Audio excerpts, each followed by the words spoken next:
Do you do you think, I'm thinking back to 12 years ago and when you guys first started. Do you think that, I don't know where Paulie was at because I didn't ask him this question, but do you think that he should have started sooner? Actually, no, I really don't. I feel like, everything in life is timing, and it wasn't the right time before that. I mean, our kids were younger. I certainly give people credit that go into this type of industry that have young children because our youngest son was 18 at the time when we first opened. So he was already, through high school, and we had seen him, we had done all the sporting events, and, my husband was a coach and I was involved with things in school. And like, so we had a very full life. I mean, we did all that. And it was sort of like when we opened, then, of course, you always worry about your kids and stuff, but they were older. And so that's kind of different. I applaud some of our people that, work in this industry that have young children because it really isn't that easy unless you do have some help and you have, maybe family around. We didn't have that. So when our kids were younger, our parents have all been gone for so many years. We were Mm, pretty much on our own. But in any event, it's not an easy industry, I think. I mean, I wouldn't discourage people from doing it if you have a passion for it. But I yeah. would say, you have to figure out the logistics of all that because there's a lot of moving parts. The logistics are hard. I mean, as I was considering this with my wife, like I really do love making food. I think I worked 40 hours the week of my catering event in addition to the 40 hours I worked for my regular day job. And I just had all of this energy. But then, what you said about having to balance that family life, we're expecting a daughter and it's not optimal to, miss out on those key moments, but, that's kind of what it calls for when you work at a restaurant. Well, the only thing I could say to that is as long as you have the support of whatever partner you're with, if you are with someone, because, I think my husband always knew going into this, it wasn't, I don't know that we thought it was going to be difficult. I don't know what we thought because we had never been in the business before. I had no Mm, idea what we thought, but I think of that now. But I knew, we had enough experience at that point, in business, working in different careers, and in life experience that I knew whatever we did, it would be okay.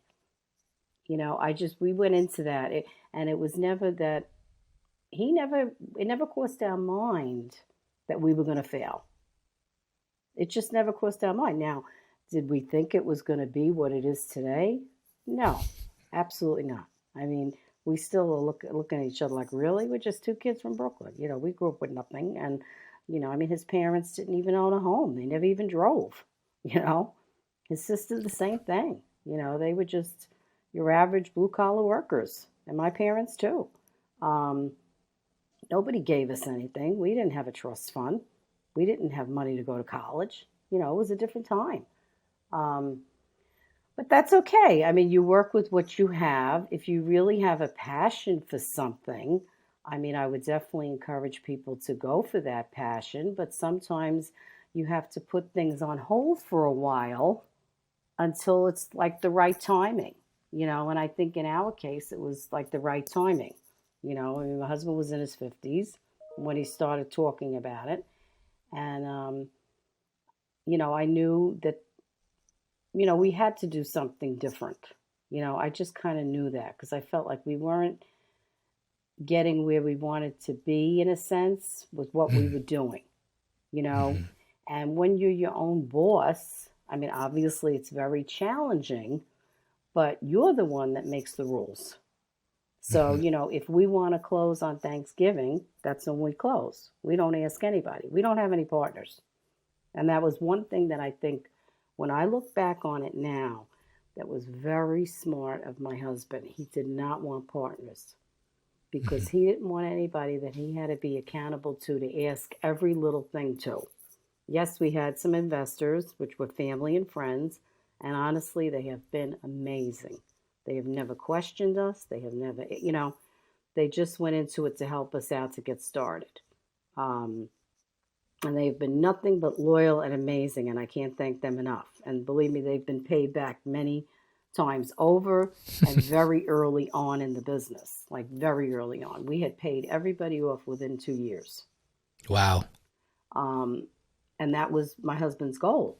It was just like, let's get this done with. We don't want to have any debt on the business. We don't, and we don't. We don't have any debt on our businesses.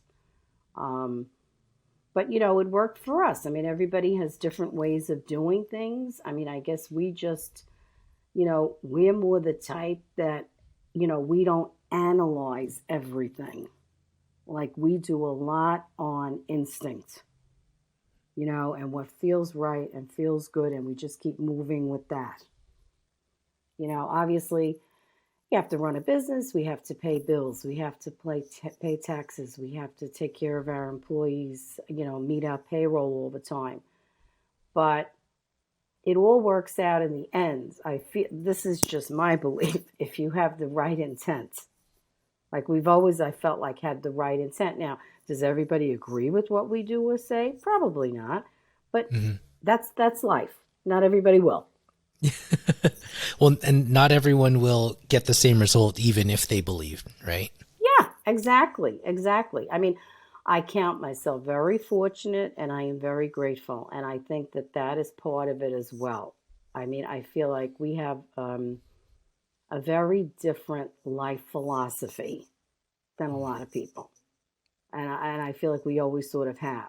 We're very, touchy feely kind of people. We love being with people. And, if anybody needs help with anything, like Paulie doesn't care. He'll sit down with anybody, if you want advice, because he felt like people did that with him in the beginning. And, we don't want a dollar for anything. That's what it's all about. If everybody could just get in sort of that mindset, like we're all in this together, you know? Well, I always started from the beginning at 60. I don't really do it at the slice shop because we have a general manager there, but I go over there too.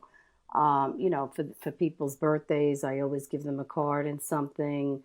If somebody leaves, we usually have something, no matter where they're going to just to send them off. Um, and just really checking in with people, to see how they're doing. Like most of our employees, I know their stories. I know, who's taking care of their mom and who's taking care of their kids. And, um, whatever I could do in whatever capacity to help, I try. I mean, that's sort of my role. And I do believe that's why we've been fortunate enough to keep employees because we care about them. We really do. I mean, it's not lip service, we really do. And I know Paulie does too. I mean, he gets more frustrated with people than I do, but I think that, I sort of come in and I'm the great equalizer, you know. And I think that in a way, and I'm sure he'll admit it also, he's been able to do so much because he's always had me in his court. I mean, I have done a lot on the back ends of this business to keep it going. And I think that that has really helped. You know, I think when you're by yourself, and I see that with my son right now, because he's running our slice shop in Philly, it's much more challenging.